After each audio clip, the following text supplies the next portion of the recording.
by Microverse. Microverse is a company that helps remote developers get a job by pairing them together in teams and making them work on freelance projects and open source projects. Today we have Diego. How do I pronounce your last name correctly? Jimenez. Jimenez, right? Yeah, Okay. close enough. Okay. He's leading mobile product and design at Lonely Planet, and he previously co-founded Touristai, which is a company that is acquired by Lonely Planet. So I will let you do the talking, but before that I need to tell everyone that you can ask questions in the Q&A section, and after that, after your presentation, we can answer some of those. Cool. I will turn off my camera and let you start. Awesome. I'm gonna share my screen, so I don't know if I will be able to see the questions. If you guys have any question, maybe let's just hold on till the end, or you can just speak, and I'll probably hear it. Okay. Can you guys see my screen, the presentation? Yes, it's Yes. visible from my end. Perfect. All right, let's start then. Well, yeah, thanks for being here today. I'm super happy to have this time with you. Ariel told me that you guys are awesome, so I'm really excited to be here today. As you mentioned, my name is Diego. I've been building digital products for more than 8 years now, and I work for a company called Lonely Planet. That, for those who doesn't know what it's about, is a travel company that was created in 1973 by a couple, Tony and Maureen, and basically they got married. That they went on a honeymoon, and after that honeymoon, they were so excited that they decided to write their first guidebook, and they wrote it on a time machine in their kitchen, and that's how the company was born after that, because it was a success. This is a pretty cool picture that I found in the archives. This is Tony, the founder of the company, with one of the first computers ever that the company had. The company has always tried to help people get to the heart of the destination, and that was independently of the media, right? Like in the past was through books, later with computers, websites, apps, and whatever is next. The core mission is always the same, and it's always been the same one. As you guys mentioned, before joining Lonely Planet, I co-founded a company called Touristai with Ariel from Microverse. This was a few years ago. At Touristai, we also were trying to use modern technology, mainly the web and mobile apps, to help people travel better. And the same way books were doing, we were trying to use whatever the technology was available back in the day. This was the first iPhones, first Android, really back in the day now, but it was pretty cool. Long story short, we sold the company to Lonely Planet a few years ago, and that's how I got to start working with them. They share, I feel like they share the same vision that we had for what the future of travel was.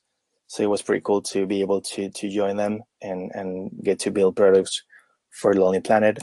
Right now, I am in a team that builds the native mobile experiences, apps for smartphones, wearables, and so on. We now have two main products, two main apps called Guides and Trips. They're both free, so you guys can check them out and on the AppStore and the Play Store.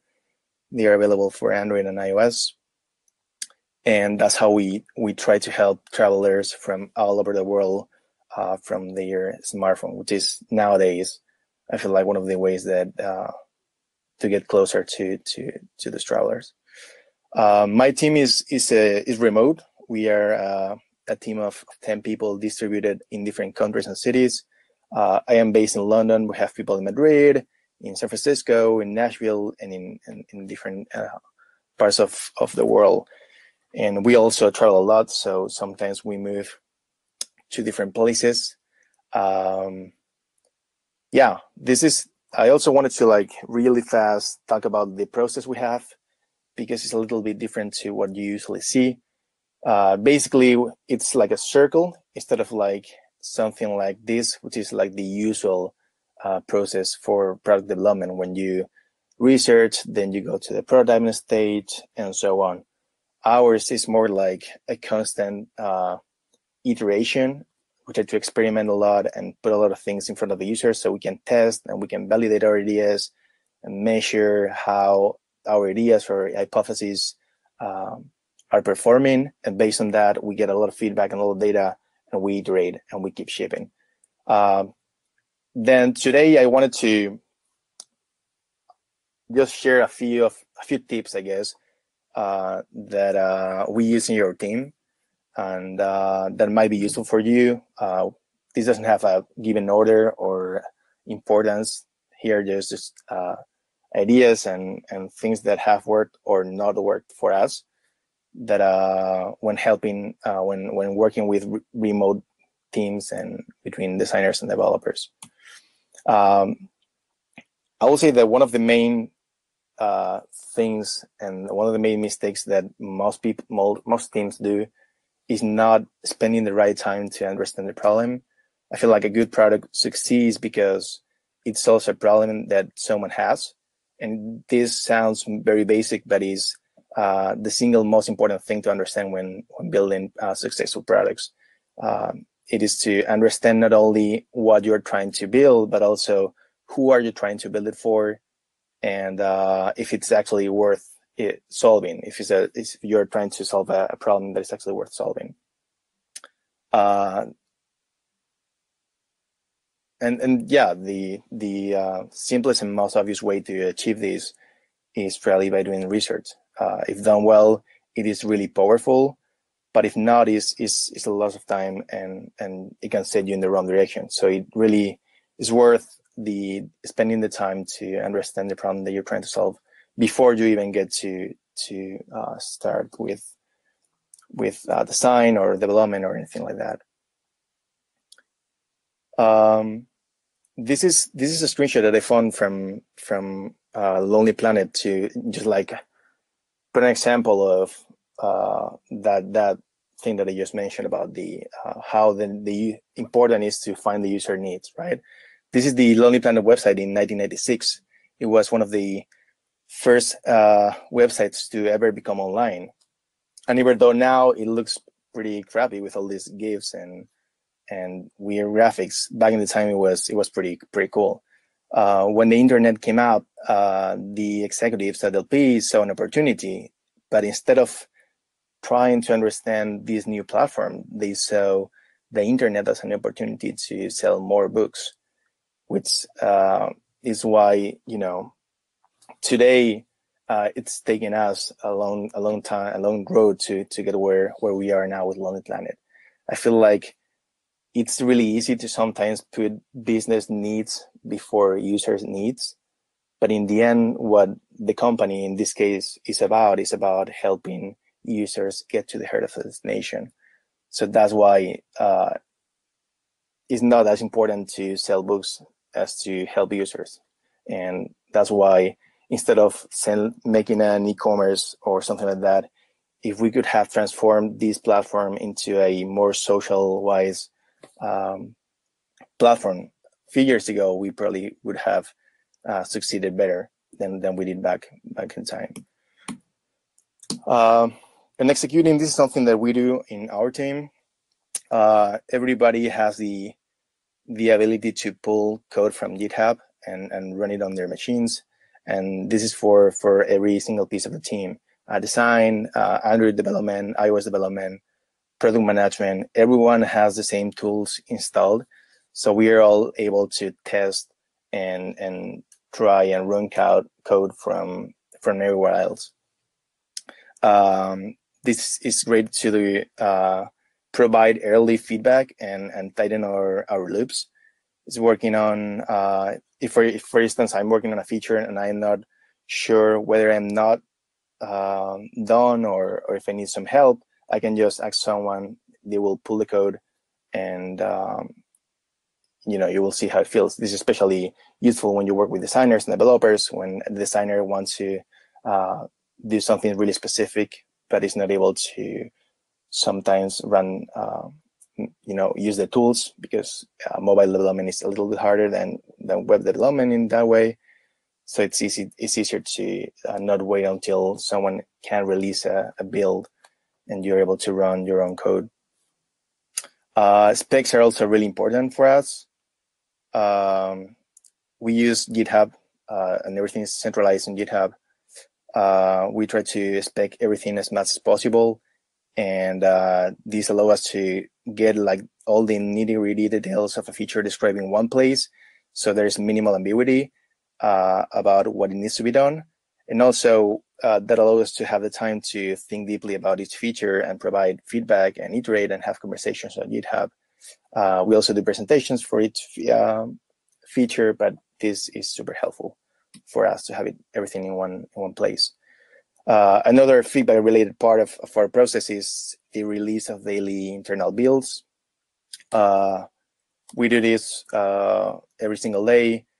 And in our experience, we have found that this works best with people in the team, but not much with outsiders, since they come out too often and they don't really have the time to spend on testing your daily betas every day and point out all the bugs. But we also do public betas. We only do it when it's already been tested by our team, and only for major features. And we do this because it's actually really hard to try to make external people to spend time to try your product. So if every time you want to release something, you're asking them, hey, go download this beta and please give feedback. They do that maybe a couple times. The third one, if you're asking too often, they're like, well, I don't have the time to do that. So we try to only do that when we have a major feature or something we really want to test with users before we release. And we are really careful with that. An important part of our process is also prototyping. This allows us to, I'm sure you guys know what a prototype is, obviously, but for us, it's crucial to build prototypes and mockups to really understand what a feature is going to look like and feel like before we ever start to develop it. So we basically do two major, I would say, groups of prototypes. First one is functional prototypes, where we focus on navigation and we see how the different screens work together, the content, all the elements, more like in a low fidelity way. And then we also have more, we use Flinto, by the way, a tool called Flinto to do that. And we also use Framer, which allow us to create prototypes with code to create stuff more detailed when we are about to implement it, so we can build more concrete interactions and navigation patterns or animations, things like that. This is great for testing with users, first to validate the idea, and also to validate that the final interactions and the final animations, stuff like that, are going to work before we actually get to implement it. This is something that we don't do a lot, but like I feel like it's like a good story. So 2 years before we started working on guides, Fran, one of the iOS developers, and I started this personal project called Instagram, where we were trying to make a pretty simple app that will show you Instagram pictures based on your location. And it was a pretty simple idea, just to play with the Instagram API and put something out there, and get to work on cool stuff with maps, and it was a pretty cool project, side project. We didn't make any money out of it, but it was fun. And after 2 years, when we got to work on guides, we actually end up using kind of the same layout. You can see here how the layout is divided by main map and an overlay of the content. In the case of Instagram, with Instagram pictures, and in the case of guides, with travel content. But it's cool how sometimes you work on things on your own just to learn a specific technology or language, or just to practice, and you never know how that's going to turn out in the future. Maybe you're not going to make a lot of money, but you're going to learn a lot of things that maybe you will be able to apply in the future. And in this case, we moved really fast when we got to work on guides, because we already had faced a lot of problems that we will have to face later. There's a little bit of how it works, and a little bit of how guide works. It's pretty much the same kind of idea of like having a map behind a content. Another thing that has also helped us a lot is having a design system, especially working with between design and development. Having a solid design system is pretty important. Before, we had a simple style guide with basically colors and text, but that wasn't agile enough. So what we did is we followed an atomic design approach. This is an pretty old video, but basically we set a set of basic components and rules and styles that are shared across the app and platforms, and so developers can reuse most of the code, and designers can quickly get the bare bones of a new screen ready in a few minutes. You use the same naming, the same specs for everything, and most of the times the screens are pretty similar. So you can reuse that in the code, and that also help us design screens really fast just by using, in this case, symbols in a Sketch, which is a design tool. So having a design system or at least a set of rules and patterns around why your design looks in a certain way, helps both the designer to create more consistent experiences, and also the developers to make sure that they implement the design better. Another cool thing that we use is, how to explain it?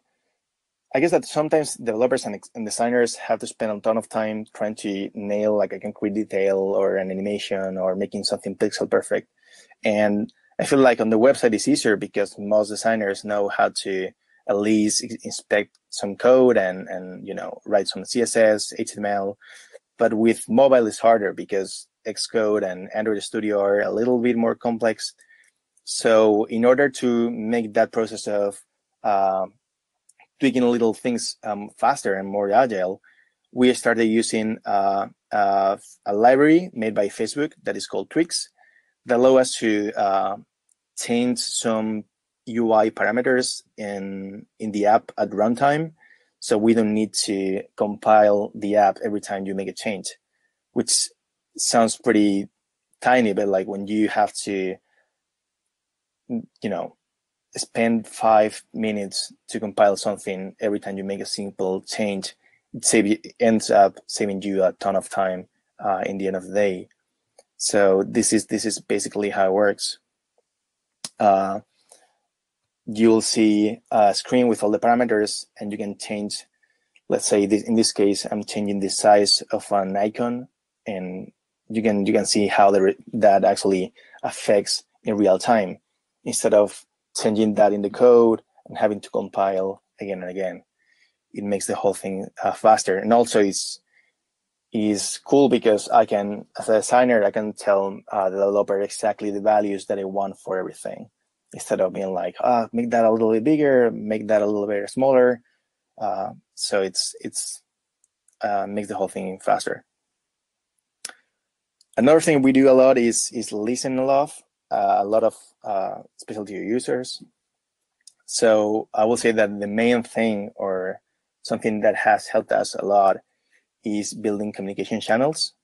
So we try to be as transparent as possible and create as many channels as possible to communicate with our users. For our team, feedback is really important. and that can be feedback from your own team, your own company, but the feedback from the users is critical. So for us, it was so critical that we decided to put a report issue, or like ways for users to communicate with us in every single screen of the app. That way we can, we use external service called HelpShift for this, which is basically a management service for user communication, I guess, user support. So what is cool about this is that it allows us to first reduce the frustration from the users. So when a user doesn't understand something or something is not working the way it's expected, they can just report the issue and get to talk with one of us right away. So we minimize that frustration. And also it's super useful for us because we can detect a lot of mistakes and bugs really fast. Because when something doesn't work, right away the users just reach out and get in touch with us.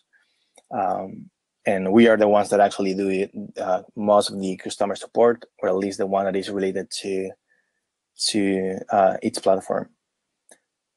We also use, we ask a lot of feedback always, all the time, and something really simple that anyone can do anytime is using Google Forms. We use Google Forms in many parts of the apps, and one of the main things that we realize is that asking in the right moment and in the right content makes a difference. It makes the value of the feedback much better.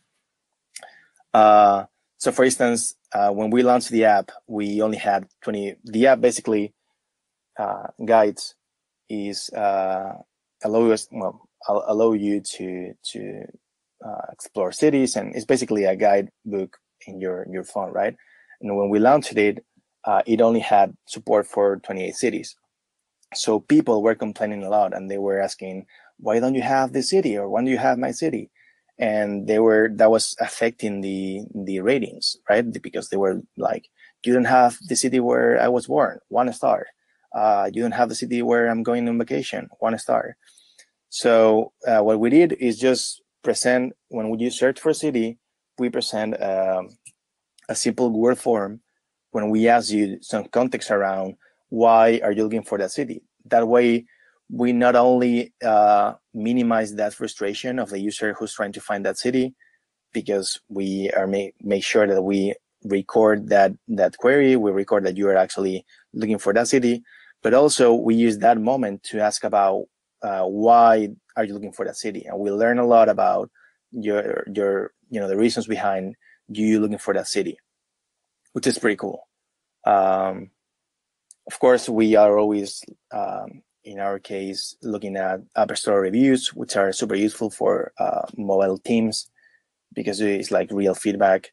And one of the things that we have done is connecting the AppStore reviews with Slack. So we have a dedicated Slack channel where every time someone posts a review of the app, good or bad, it comes to that channel, which is a great way to, again, detect bugs and crashes and mistakes really fast and fix them as soon as possible, instead of like realizing you have had a crash in the first screen for 2 weeks. So your users have not been able to use the app for 2 weeks.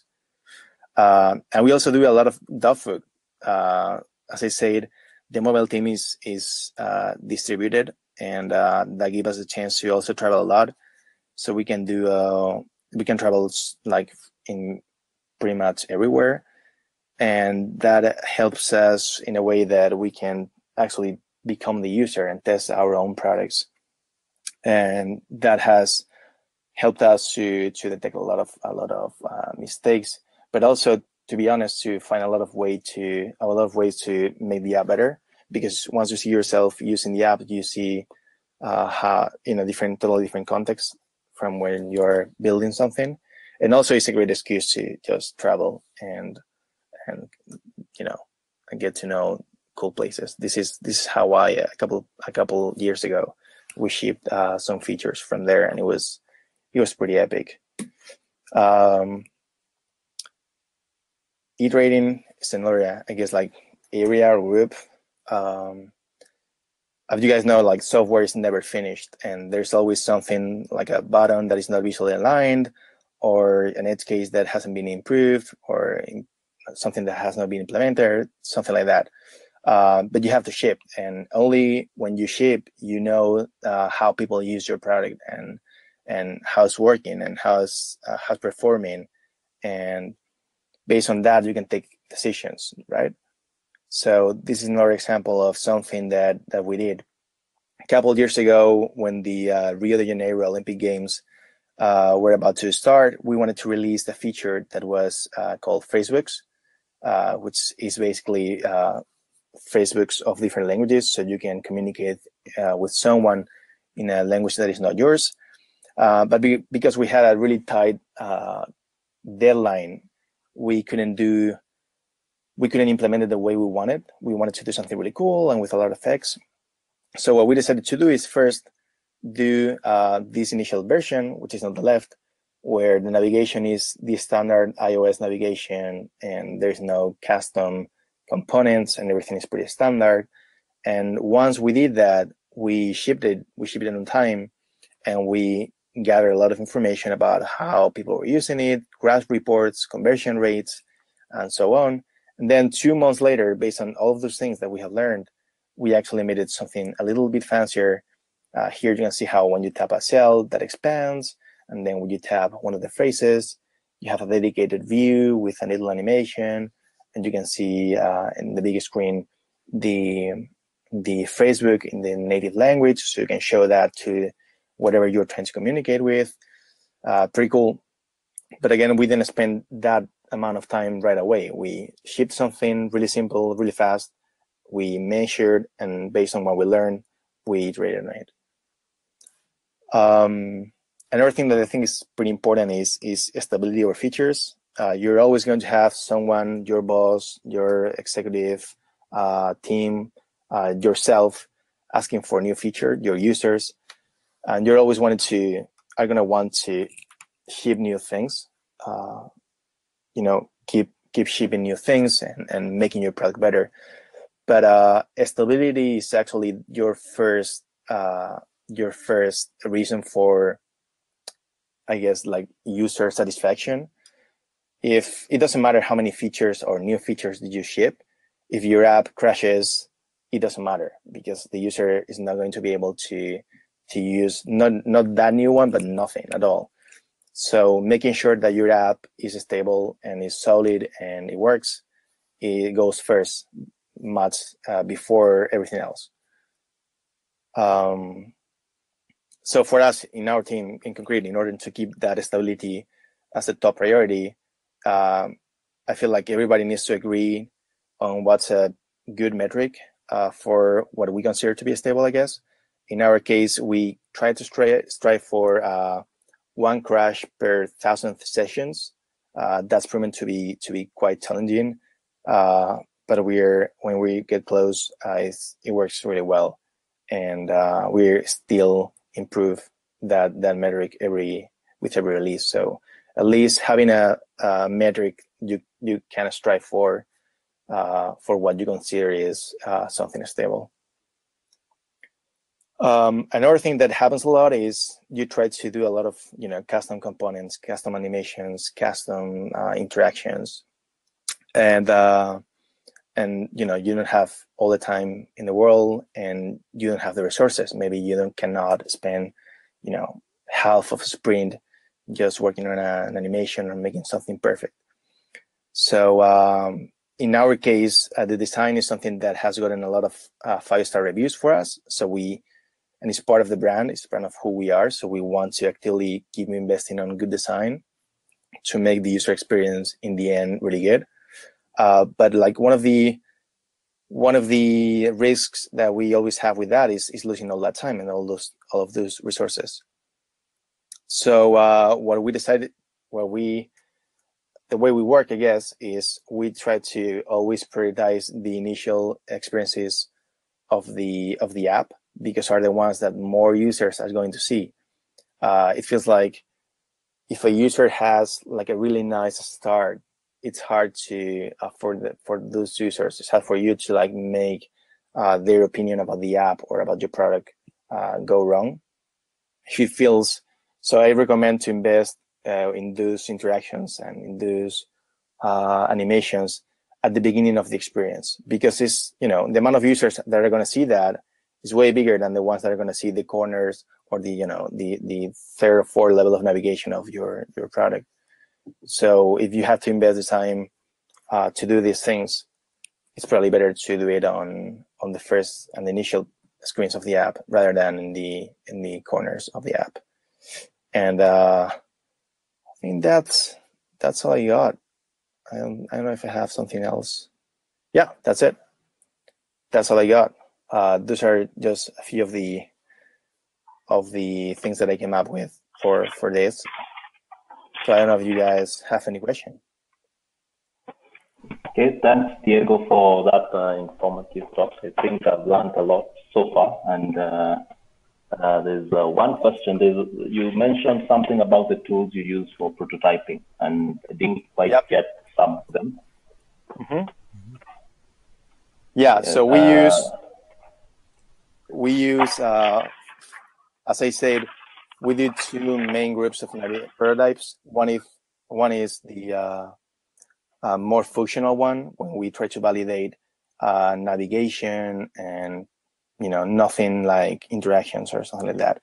And we use a tool called Flinto, which is I think it's free to use. Then you can download like the Mac app, which is $99 or something like that. And then we use another tool called Framer, which is code-based. And that's the one that we use to build out the more complex prototypes, mostly for complex interactions and complex animations.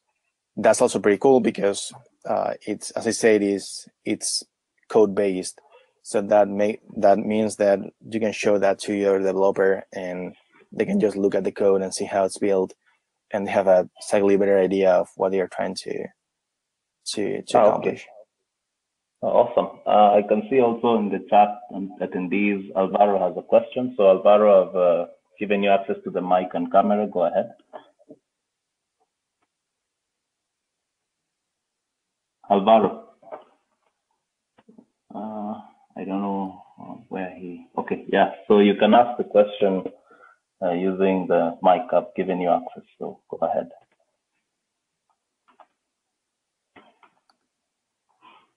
Okay, so somehow, okay, yeah.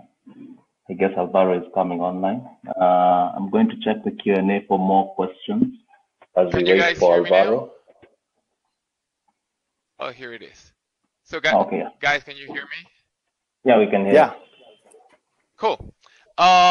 Diego, so as a mobile developer, I'm trying to formulate this thing.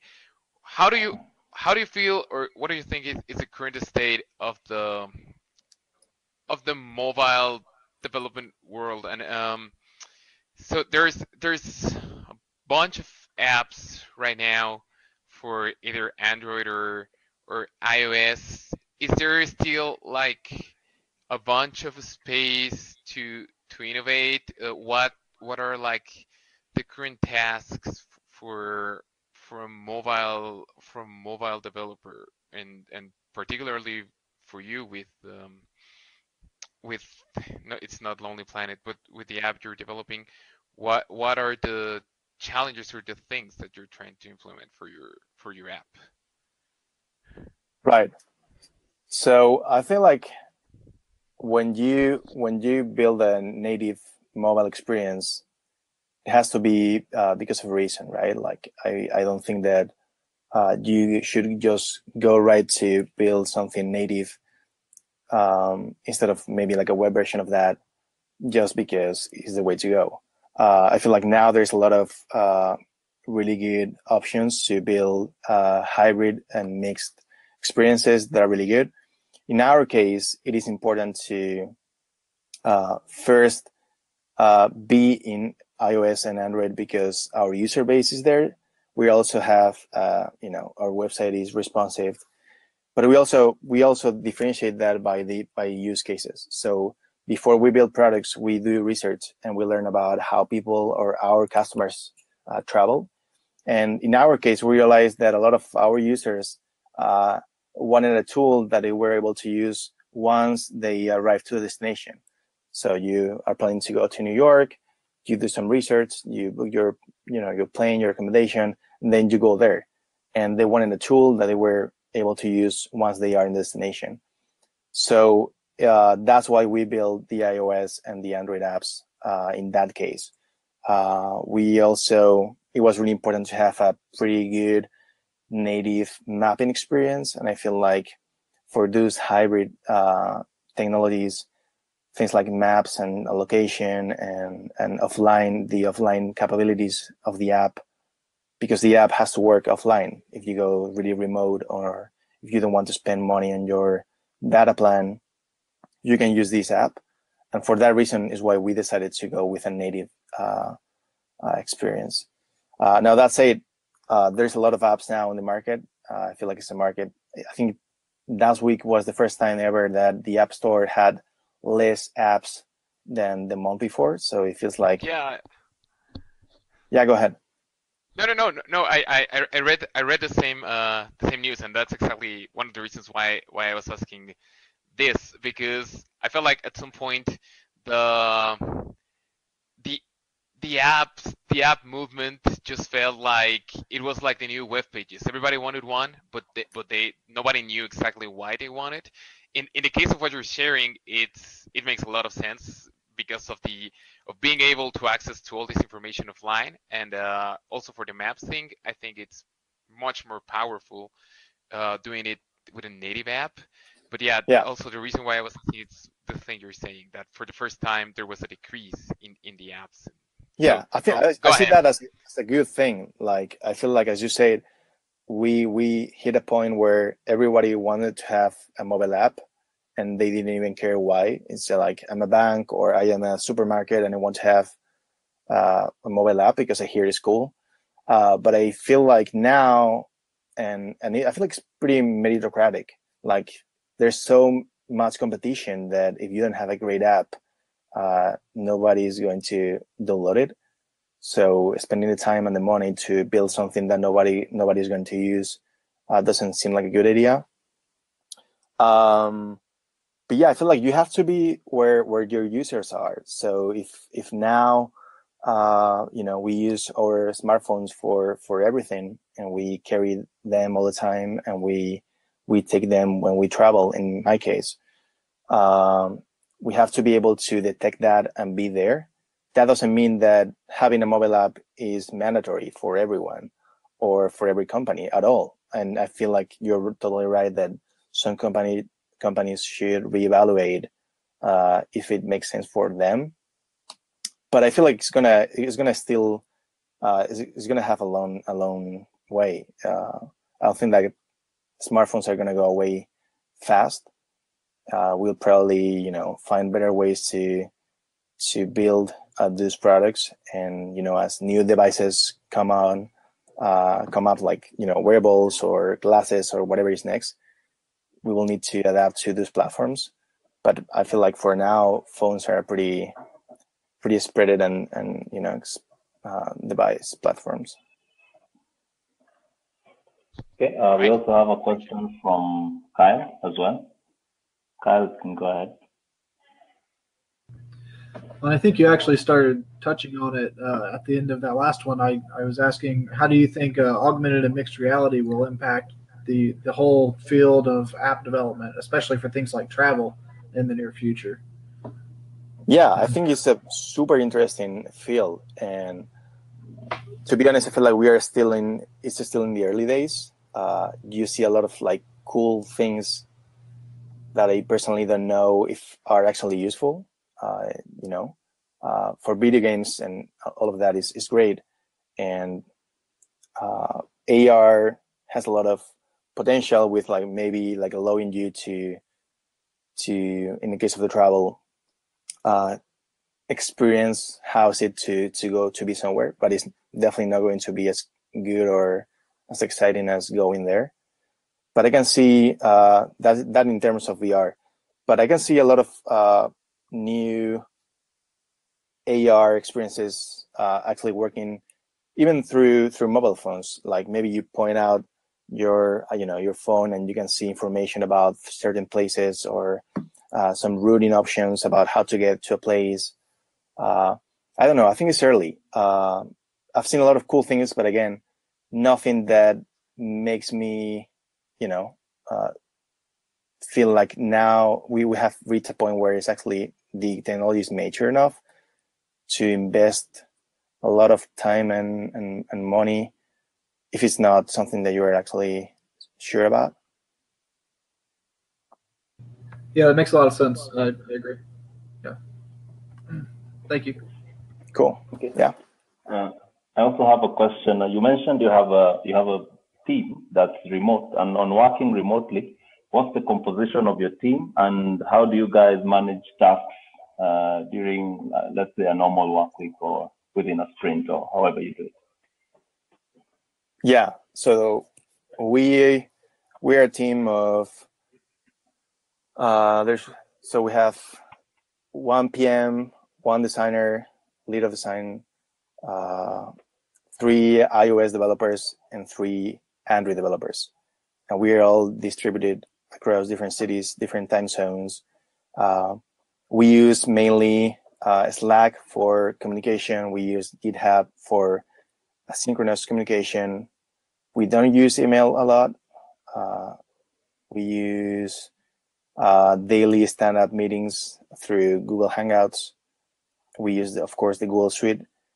I feel like for us has worked out pretty well. It definitely has some challenges.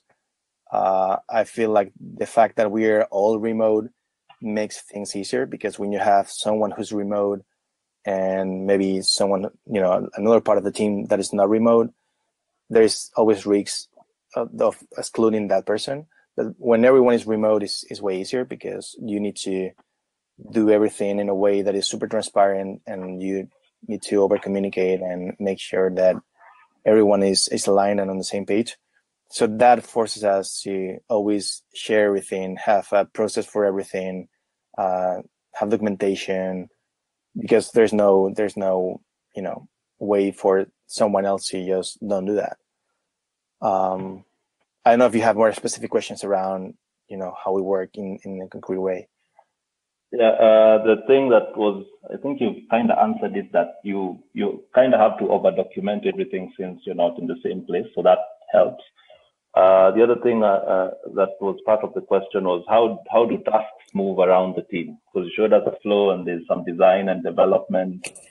How does a typical flow of a task from the design to the end developer within a remote team work for you guys? Right. So I think the process is pretty standard. We start from research, and we try to validate all of our hypotheses. We make prototypes, and once we have a clear idea of what we want to build, we start designing it. So we design pretty specific and concrete specs of everything that we want to do. We document that, how it should work, how it should look, and then we pass that to a development stage where developers implement that, and we test that with users. Now, we usually try to have parity between Android and iOS. Not always is possible, because different platforms demand different needs, and sometimes you go faster on one platform and so on. So what we will do in that case is, if we have, let's say we went faster with Android, we'll ship the Android feature, we'll start testing it with users and getting information and feedback. And then we'll probably apply that to iOS, and then we will release that later. Okay, that makes sense. I see Alvaro had a question. Yes, and it sort of goes with that thing you were mentioning about iOS versus Android. So you mentioned that you work with both, right, Diego? You work you do development for Android and for iOS? Yeah. And well, my question is that the norm in your experience, or is this just a personal thing, or or personalization? Because I feel like there are two environments that are completely different. So Yeah. how so the first question would be like, is this the norm? Like every mobile developer that works with you works in the Android part and in the iOS part of the feature, or Oh, do right, you right, just right. work with a specialized Yeah. developers for each So platform? yeah, just to make clear, I'm not a developer myself. Okay, Yeah, I don't develop for iOS and Android. We all test both things, and we everyone in the team have both environments installed, so we're able to at least test the stuff and run things to make sure that we can see how it works or not, and provide some feedback.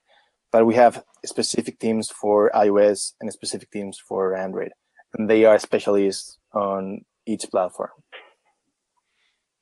okay, and following up like from well, not exactly a sell point, but how would I choose if I wanted to start into mobile development? What are the specific challenges for each way? What are the specific challenges for Android? What are the specific challenges for iOS? And like if I wanted to decide if I want to work with Android part for Lonely Planet or iOS part for Lonely Planet, what are the specific challenges for Mm-hmm. each one of these paths? I feel like it has a lot to be with like what you feel more identified with. Apple is Apple, and it's got the whole closed environment, only Apple thing. Um, I feel like numbers show that people spend more money on the iOS side. So if you want to become, let's say, an independent developer that wants to make money out of your product, maybe you should think about building products for the Apple ecosystem, just because their users spend more money on them. But for instance, there's more Android devices. So what you want to do is maybe do a product that a lot of people have, or it also depends on the market. If you want to, let's say, you want to make an app and you want it to grow like crazy, and you wanted to release it for the Indian market. Well, in India, a lot of people have Android phones, so it will probably make more sense for you to go that way. Other than that, it usually comes to simply the technology behind that. If you feel more comfortable with Swift or Objective C or with Java, you will switch to one another. I feel like right now, from a professional standpoint, there is demand for both of them, a pretty high demand in both cases. So yeah, I feel like you'll find jobs in either way. For I will probably look at how those ecosystems are planning to grow and so on. But yeah, for Lonely Planet, you struggle a lot with fragmentation. we do, but we try to just find a compromise, and based on every single, for instance, we see that a lot of in Android, and we get a lot of feedback from people who have a really old device where the app is not performing as we wanted. Well, sometimes you just need to make a compromise, and there's a few features that you want to work really well, and you feel like if those features don't work the way you want, you don't want anyone to try the app and have a pretty shitty experience. So we just make sure that we don't have official support, at least for that, because that also conditions a lot of development, and you have to spend a lot of time fixing bugs for really concrete brands or really concrete devices. I see. Thank you. Okay, thanks for that. We have Paul again with a question. Paul, go ahead.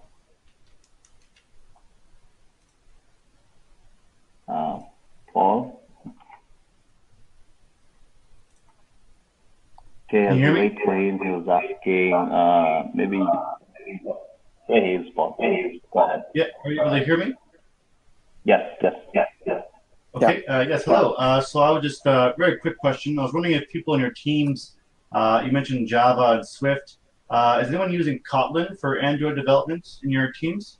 Yeah. We switched from Objective C to Swift on iOS, and we are in the process of switching the whole platform to on Android to Kotlin.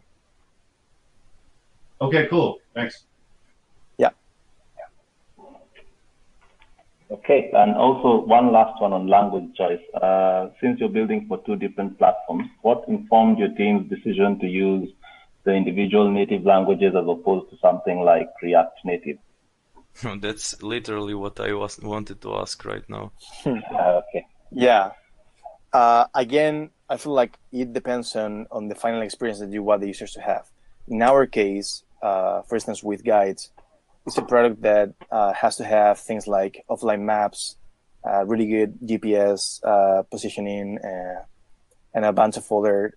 We also have a really good relationship with Apple and with Google, so we want to create experiences that take advantage of their SDKs and their platforms. So for us, it doesn't make sense. I feel like that is the project what actually demands that. If what you want to do is simply displaying content that and you don't want to use Apple's frameworks or libraries or things like that for something concrete, something hybrid will be probably perfect. I work with other companies in the past that have used that approach and has worked really well for them. I feel it depends on the product. It's not one source of truth. It's not like native is better or hybrid is better or web is better. It depends. You always have to find out what is better for your audience, for your product. Maybe you're thinking about building a web-based product, and then you find out that your users hate that for whatever reason, or let's say you're trying to build a super heavy app or a game, and you realize that your market has a really poor connection, so they cannot download it. So maybe then a web version is better. I don't know. You need to think about all those things, and based on that, come up with whatever solution suits better for each problem and each solution, each product. Okay, thanks for the answer. I guess that gives me a good guide on which one to pick. So I'm looking at the Q&A section. It seems we don't have any more questions. So at this point, thanks so much. I want to hand over to Sava, and he'll guide us from here. Yeah, thanks a lot for being with us today. I think we gathered a lot of very useful information from your talk. And awesome. I hope we can have you again sometime in the future. Yeah. If you guys have any other questions, you can just email me or find me on Twitter, or if you want me to help you with something, or Okay, any travel recommendations? Any travel recommendations? I just came from Vietnam from a couple of weeks ago, and it was awesome. So it was pretty cheap too, and the food is amazing. So definitely Vietnam, check it out. What is your favorite place you've traveled in so far? It's hard to say. I feel like everything that is new is what attracts me the most. So anywhere where I haven't been yet. That makes sense. Okay, then I'm going to stop this recording. Cool. Gracias, Diego.